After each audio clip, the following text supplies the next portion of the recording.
Hi friends, அனைவருக்கும் வணக்கம். இந்த வீடியோ நான் காலையில் எடுத்தது தான். இன்றைக்கி கும்பகோணத்துக்கு நாங்கள் ஃபீல்டுக்கு போயிருந்தோம். என்னடா நான் அடிக்கடி கும்பகோணம்னு சொல்கிறேன்னு பார்க்குறீங்களா? நான் அடிக்கடி வாரம் போகிறது அந்த ஏரியாவுக்கு தான் போவேன். மற்றபடியெல்லாம் பக்கம் தான் இருக்குது. அதனால் ஒன்றும் பிரச்சனை இல்லை. இது மட்டும்தான் எனக்கு தெரிஞ்சு இது கொஞ்சம் லாங்க. இதை விட லாங்கும் இருக்குது.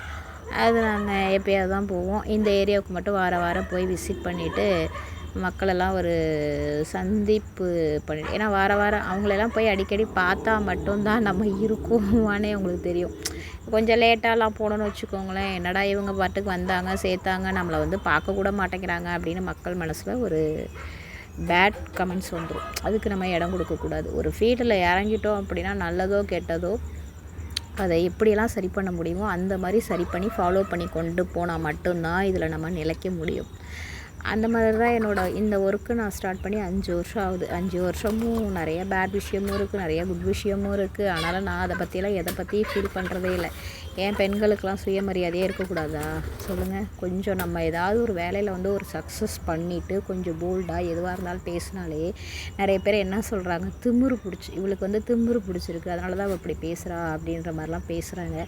அதை பற்றியெல்லாம் காதில் வாங்கிட்டு இருக்கணும்னு அவசியமே இல்லை. நம்ம ஒரு போல்டாக ஒரு விஷயம் பண்ணுறோம் அப்படின்னா மற்றவங்களோட கமெண்ட்ஸுக்கெல்லாம் பதில் சொல்ல தேவையே இல்லை.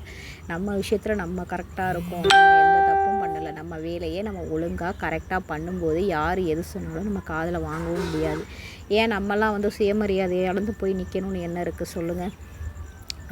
அதே மாதிரி நம்ம உழைக்கிறோம், நம்ம சம்பாதிக்கிறோம், நம்ம சாப்பிட்றோம். இதில் நிறைய பேர் ஒரு விஷயம் நம்ம சக்ஸஸ் பண்ணி அதை கொண்டு போகும்போது அது ஒரு மாதிரி கமெண்ட்ஸ் பண்ணும்போது அதை நினச்சிட்டுலாம் நம்ம அடுத்த கட்டத்துக்கு போக முடியாது. என்னோடய ஃபீல்டுலலாம் இதெல்லாம் நிறைய நடக்கும். ஈகோ பிரச்சனை வரும். ஈகோலாம் நிறைய கிராஸ் ஆகும்.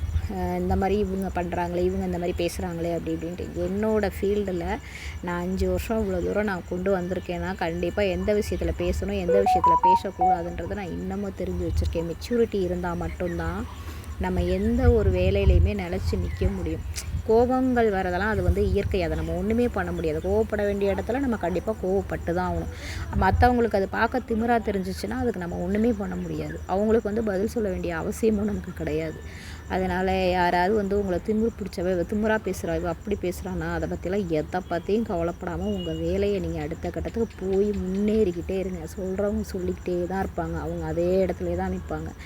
நம்ம அதெல்லாம் கண்டுக்கவே கூடாது. ஓகே ஃப்ரெண்ட்ஸ், எங்கள் வீடியோ பிடிச்சிருந்தா லைக் பண்ணுங்கள், ஷேர் பண்ணுங்கள்.